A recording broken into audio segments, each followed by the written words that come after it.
መቼም በተወሰነ መልኩም ቢሆን በኢትዮጵያ ቴሌኮሙኒኬሽን ኮርፖሬሽን ስሰራ እንደነበረ ታቂኛለሽ ብዬ ገምታለሁ። ታቂኛለሽም። ዓለም ሰገድ ሲሳይ ወልደ ማርያም እባላለሁ። በቀድሞ በኢትዮጵያ ቴሌኮሙኒኬሽን ኮርፖሬሽን የመለያ ቁጥሬ 10519 ነበረ እና ለድህረ ምረቃ ትምህርት በተላኩበት ወቅት አዲስ አበባ ዩኒቨርሲቲ ስማር የቀን ፕሮግራም ላይ በወቅቱ በነበረው የሰራተኞች ቅነሳ በዛው ስሜ ሳይተላለፍ ቀርቶ እንዴት እንደተንገላታውኝ እኔና እግዚአብሔር ነው የምናውቀው። ስራ ላይ የነበረ ሰው ስራውን ሲያጣ እንግዲህ ምን ያህል እንደሚከብደው አስቢ።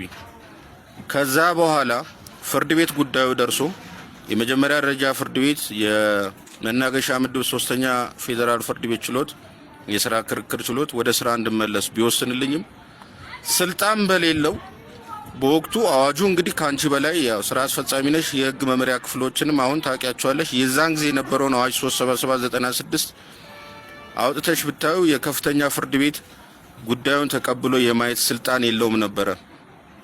ፖለቲካዊ በሆነ አካሄድ በድብቅ ምንም ነገር መቃወሚያ እንኳን መልስ ስትሳልባል ምን ሳልባል ፌዴራል ከፍተኛ ፍርድ ቤት መልስ ስትሳልባል ምን ሳልባል ፌዴራል ከፍተኛ ፍርድ ቤት ስልጣን ሳይኖረው ወደ ስራ እንድመለስ የተወሰነው ታግዶብኝ ሰበር ድረስ ተኪዶ በፖለቲካዊ በሆነ አካሄድ ዘር ተኮር በሆነ አካሄድ እንደተደመሰስኩኝ ታውቂያለሽ። ኢንፎርሜሽኑ ይኖርሻል ብዬ አስባለሁ። ከዛ ስራ አጥቼ ተንከራትቼ ቴሌበር ላይ የሆንኩትን ነገር እኔ ነኝ የማውቀው። ከዛ በኋላ የመጀመሪያ ደረጃ ፍርድ ቤት የወሰነልኝ ውሳኔ እንኳን ማስፈጸም ሳልችል ተንከራትቼ ቁም ስቅሌን አይቼ ለእስር እስከመዳረግ ደረስኩ። ታውቂዋለሽ።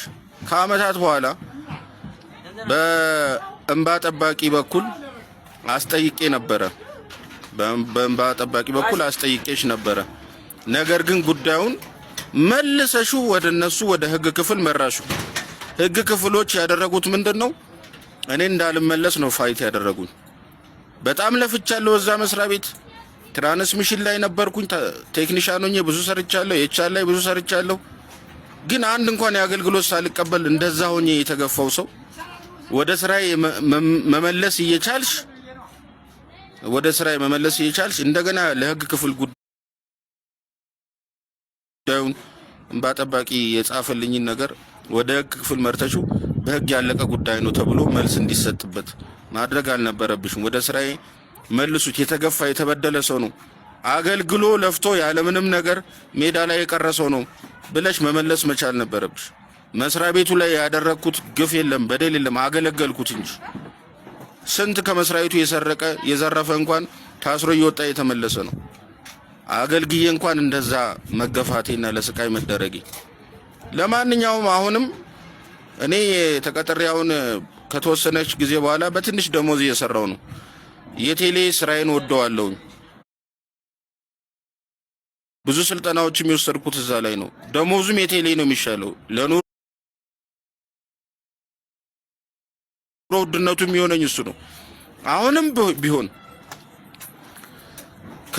ከተበደልኩት በደል አንጻር ወደ ስራዬ የመመለስ ስልጣን አለሽ። ያለ ህግ ክፍል አስተያየት ስልጣን አለሽ፣ ታውቂዋለሽ። እና ወደ ስራዬ መልሽኝ፣ ፕሊስ መልሽኝ እባክሽን። አመሰግናለሁ። ዓለም ሰገድ ሲሳይ በቀድሞ መለያ ቁጥሬ 10519። ይህን ቪዲዮ ተቀባብላችሁ የቴሌ ስራ አስፈጻሚ ወይዘሮ ፍሬዎት ጋር ታደርሱልኛላችሁ።